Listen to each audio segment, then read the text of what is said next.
ইমান মানুষকে স্থির থাকতে দিবে না, সে বেচैन হয়ে যাবে। সে বলবে আমি কি করে একজন বেঈমানের কাছে ইমানটা পৌঁছিয়ে দিই। তাই সে মেহনতে নেমে যাবে। আল্লাহ বলছেন সে 5টা কাজ করবে। ওয়াল্লাযীনা আমানু, সে ঈমান আনবে। 2 নম্বরে ওয়াহাজারা, আর সে ঘরে শুয়ে থাকতে পারবে না, সে পাগলের মতো ধরে বেড়াবে। ওয়াজাহাদু, এবং জিহাদ করবে, মানে কোশিশ করবে, চেষ্টা করবে। কি চেষ্টা করবে? যে আল্লাহর দ্বীনকে বাঁচানো বাড়ানোর চেষ্টা করবে। ফি সাবিলিল্লাহ, সে আল্লাহর রাস্তায় ধরবে। বিআমওয়ালিহিম ওয়া আনফুসিহিম, নিজের জান আর নিজের মালকে নিয়ে আল্লাহর জন্য সে বেরিয়ে যাবে। ইমানদারের 5টা গুণ।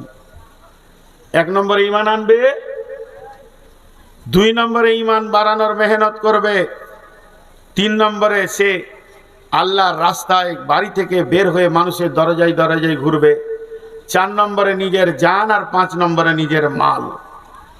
এতগুলো নিয়ে সে আল্লাহর জন্য দিনের মেহনতে নেমে যাবে। আল্লাহ বলছে তাকে আমি লাভও দিব 5টা।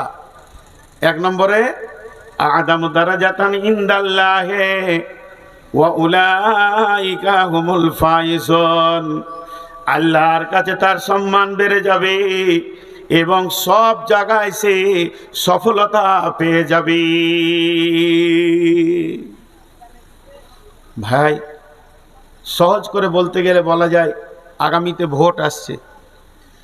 কোনো ছেলে তৃণমূলের মেহনত করছে, কেউ কংগ্রেসের মেহনত করছে, কেউ সিপিআইএমের মেহনত করছে, কিন্তু সব ছেলে জোট করে লেগেছে সিপিএমকে জিতাবো, কংগ্রেসকে জিতাবো, কিছু ছেলে আছে তৃণমূলকে জিতাবো। যে পার্টি জিতে যাবে তার কাছে তার সম্মান বেড়ে যাবে। কেন? যে এর মেহনতে আমি পাস করলাম। তো আল্লাহ বলছেন যখন তুমি আমার দ্বীনকে বাঁচানোর জন্যে আমার মসজিদে আমার গোলামকে টেনে নিয়ে এসে ঢোকানোর মেহনত করবে, তখন আমার কাছে তোমার সম্মান বেড়ে যাবে। ওই রকম বাড়বে যেমন এমএলএ এমপির সম্মান বেড়ে গেছে তাদের কাছে, তেমনি আমার কাছে তোমার ইমান সম্মান বেড়ে যাবে। কেন না? তুমি আমার দ্বীনের মেহনত করছো। আর কি হবে? ওয়া উলাইকা হুমুল ফাইজুন, সব জায়গায় তুমি সফলতা পাবে। আজকে আমরা হাই রোডের ধারে বাস করছি, সবুজ সিগন্যাল আছে, লাল সিগন্যাল। যদি সবুজ সিগন্যাল থাকে তো গাড়ি চলবে, লাল সিগন্যাল হলে গাড়ি বন্ধ, যেতে পারবে না। কেন? লাল সিগন্যাল। কিন্তু একটা গাড়ি আছে যে লাল সিগন্যাল মানবে না, বেরিয়ে চলে যাবে, সেই গাড়িটাকে অ্যাম্বুলেন্স বলা হয়। এর জন্য কোনো লাল সিগন্যাল নাই। ঠিক ওই রকম আল্লাহ বলছেন যারা আমার দিনের মেহনত করবে, লোকের দরজায় দরজায় দিনকে পৌঁছাবে, তার জন্যে কবরে, হাসরে, পুলসেরাতে, মিজানে আর যত জায়গায় কঠিন রয়েছে কোনো রকম লাল সিগন্যাল থাকবে না। সে সব জায়গায় সফলতা পেয়ে যাবে এবং জান্নাতের দিকে আগাতে থাকবে। সে জান্নাতে চলে যাবে। ইউবাশশিরুহুম রাব্বুহুম, আমার আল্লাহ বলছেন তাদের তরফ থেকে, তাদের রবের তরফ থেকে তাদেরকে সুসংবাদ দাও। তারা আরো কয়টা জিনিস পাবে।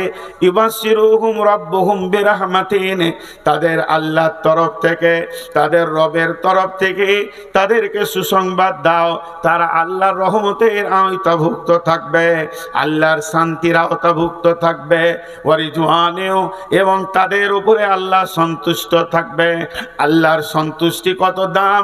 আল্লাহ যদি সন্তুষ্ট চিত্তে একবার আপনার আমার দিকে তাকায়, তাহলে বন্ধুরে জাহান্নাম হারাম হয়ে যাবে। সেই রকম আল্লাহ তাদের উপরে সন্তুষ্ট চিত্তে দেখবে। ইউবাশশিরুহুম রাব্বুহুম বিরাহমাতিন মিনহু ওয়া রিজওয়ানিহু, আল্লাহ রাজি থাকবে। ওয়া জান্নাতিল লাহুম ফিহা নাঈমুম মুকিম, এবং তাদের ঠিকানা হবে এমন একটা জান্নাতে যে জান্নাতটা সব সময় স্থিতিশীল থাকবে, যার ডেট কোনোদিন এক্সপায়ার হবে না। এখানে কি কি বললাম? এখানে বললাম তাদের উপরে তারা প্রথমে সম্মান পেয়ে যাবে আল্লাহর কাছে যারা এই 5টা কাজ করবে। 1 নম্বরে ঈমান আনবে, 2 নম্বরে ঘর ছাড়বে, 3 নম্বরে মানুষের দরজায় দরজায় ঘুরবে, 4 নম্বরে নিজের মাল, 5 নম্বরে নিজের জান, এইগুলো নিয়ে দিনকে বাঁচানোর চেষ্টা করবে। তা আল্লাহ বলছে তাদের প্রথম নম্বর লাভ হবে আমার কাছে তার সম্মান বেড়ে যাবে। শুধু সম্মান বাড়বে না, তাদের জন্য সমস্ত জটিল জায়গাগুলো আসান করে দিব, সব জায়গায় সফল কাম দেখবে। শুধু এটা নয়, তাদের রবের তরফ থেকে আর একটা সুসংবাদ রয়েছে, তাদের উপরে রহমত বর্ষিত হবে, তারা রহমতের আওতাভুক্ত থাকবে। এই পর্যন্ত শেষ নয়, আল্লাহ তাদের উপরে রাজি থাকবেন এবং আমার আল্লাহ তাদেরকে এমন একটা জান্নাত দেবেন যে জান্নাতটা হচ্ছে স্থিতি জান্নাত। আজ আমার বয়স 53, আগামী বছর 54, কিন্তু জান্নাতে স্থিতি। সমস্ত গত বছরের আম এখন স্টোরে পাওয়া যাবে, কিন্তু সেই স্বাদ পাওয়া যাবে না। আর জান্নাতে কোটি কোটি বছর একই স্বাদ থাকবে, সেই জান্নাতে দেয়া হবে। সেই জান্নাতটা কেমন জান্নাত? যার তলদেশে রয়েছে নদী প্রবাহমান, পানি বইতে রয়েছে। বক্তব্যের শুরু থেকে শেষ পর্যন্ত 2 মিনিট একবার বলবো। আমি শুরু করেছিলাম কি দিয়ে? যে দৃঢ় বিশ্বাস, ঈমান এমন একটা মজবুত জিনিস, সেটা যদি কারো হয়ে যায়, এসে যায়, সব কাজ আসান হয়ে যাবে। একটা ছোট উদাহরণ দিই, উদাহরণটা মন দিয়ে শোনেন। একটা ছেলে মাথা পাগলা, রাস্তায় হাঁটছে। ছেলেটা কিন্তু এইচএসসি স্কলার ছিল, খুব ভালো রেজাল্ট করেছিল। হঠাৎ তার ব্রেনের গোলমাল, রাস্তায় হাঁটছে, ড্যান্স দিচ্ছে, একটা পায়ের জুতা নাই আর একটা আছে, উল্টা করে পড়েছে, বিরাজ করেনি, চোখে মেচিড়ি লেগে আছে, মাথায় চিরুনি করেনি, তেল মাখেনি, গোসল করেনি, বোতাম ঠিক মতো লাগায়নি। মানে ওর বডিতে 100টা ভুল দেখা যাচ্ছে, 100টা ভুল।